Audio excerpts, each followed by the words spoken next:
So in this short video, I just want to talk about a recent effort by the Democratic Party um, to engage or re-engage men in the upcoming elections.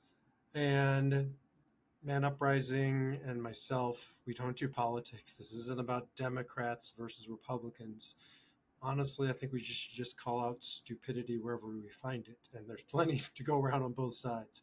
But this new effort is just so out of touch. It's called SAM, something about re-engaging men. It's an acronym.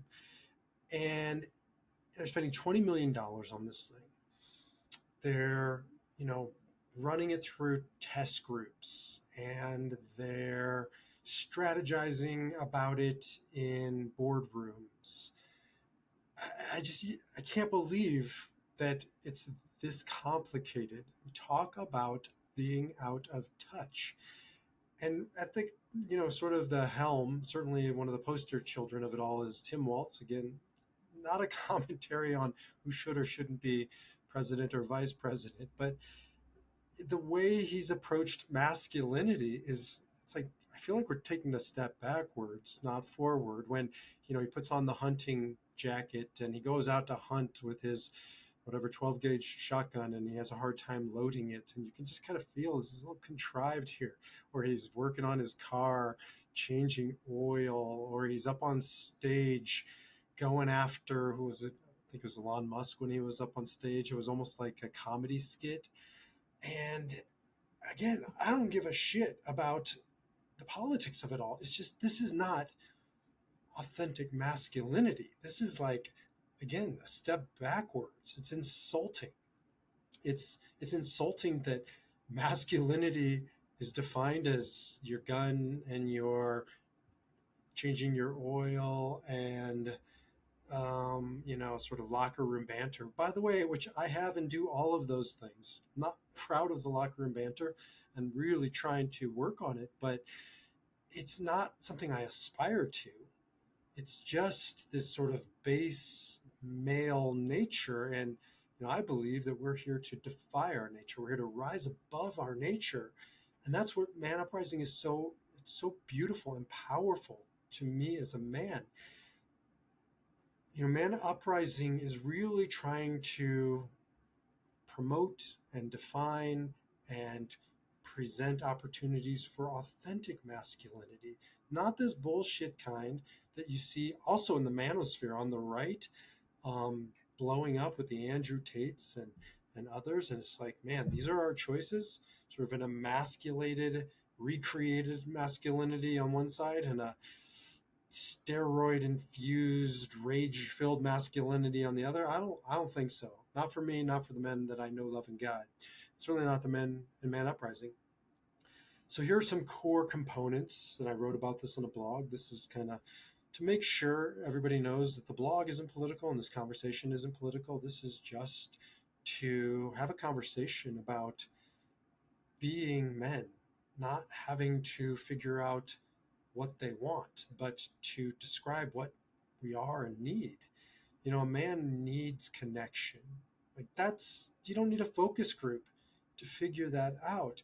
And the men that I coach, they are they have lives filled with all kinds of connections, but they're surface level connections. I always say they're golfing buddies and poker buddies and hunting buddies and sports watching buddies, lots of buddies.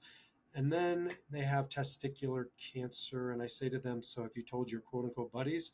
No, I couldn't do that.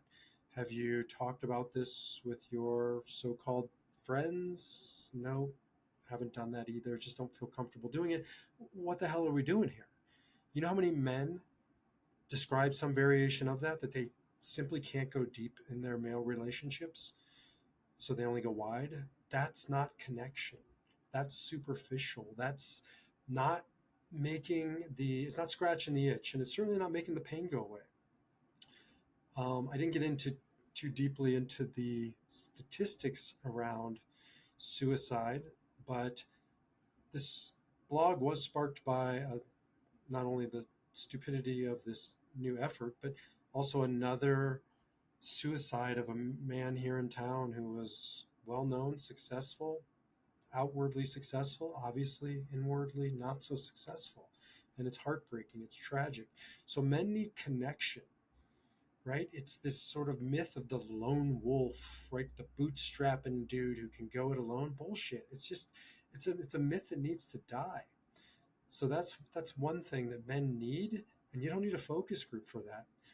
Another thing that men need, I see it in our peer groups. It's not only that connection, but connection that allows us to be vulnerable.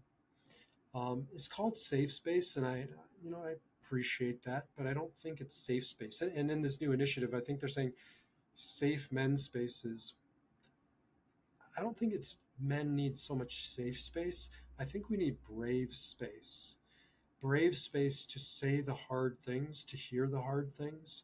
Yeah, it's got to be safe. Of course it does.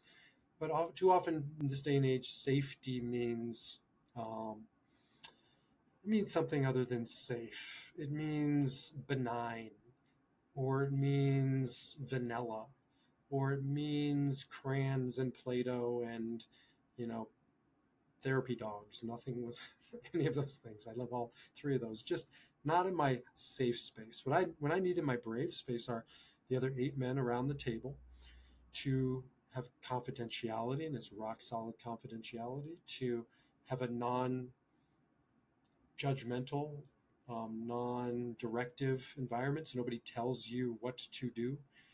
Nobody says you should. We don't shit all over each other in there. Just to hold that space and allow me to go into it. That's brave space on both sides, by the way. We don't joke in there. Back to the Tim Walz piece in the blog. Up on stage, like joking and poking fun at and going after other people. It's just too natural for men. So we don't do that. When we start joking in there, we tap our chest and um, we open ourselves to the guys next to us and really listen, hold the space, refrain from making the joke. So we create brave space and to tell the hard things. So it isn't that we just sit there all in agreement. Like, we challenge each other, but it's not you should finger wagging. It's, if I were in your shoes, or do you want, the group's feedback, or um, there's just different organic ways to challenge and still keep it safe and still make it brave. And so, yes, the bottom line is men need to be able to open up and be vulnerable and share their heart. I love this. The Latin word for courage comes from cor, which means heart. So courage is the ability to open your heart and to share with the men around you. So there's so many other ways that at Man Uprising we are doing this work together, and it's not, again, theoretical, and it's not top down. There's no focus groups. We don't sit around saying, what do men want? We simply keep evolving this work together, listening to what each of us as men needs. Those are just a few of the ways that we see changing, impacting lives for the better, so that we as men can go deeper. We can be more vulnerable. We can be more loving and compassionate human beings. And, maybe it involves changing your oil. Maybe it involves going hunting, and maybe it involves playing Madden football. That was another thing he and AOC were doing. We're playing Madden football and talking about it. And, if you listen, I listened to just some excerpts of it, and he's not even saying the right thing, like from football terms.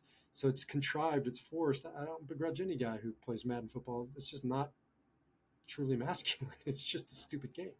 So we got to really reclaim an authentic masculinity. None of this bullshit, manosphere crap, and none of this emasculated focus group crap. Like, let's just stop talking about it, speculating about it, telling other people what it should be, and let's just live it. And that's what Man Uprising is all about. If you haven't found your way to a peer group, truly transformative. It's a very simple process. Just jump over to manuprising.org, click on the information there around a PGX. We call that a peer group experience. 2 hours. You get to test drive the thing with some other good dudes, and no commitment. Like, it might just be a wonderful 2 hours. I guarantee you it will be pleasant, meaningful, brave. And then if it works for you, you can continue on with us and we'll place you into Man Uprising group, either here in Denver or we have our first groups virtual now. So if you want to live an authentic masculinity, well, look no further than Man Uprising. I'll see you in the next video.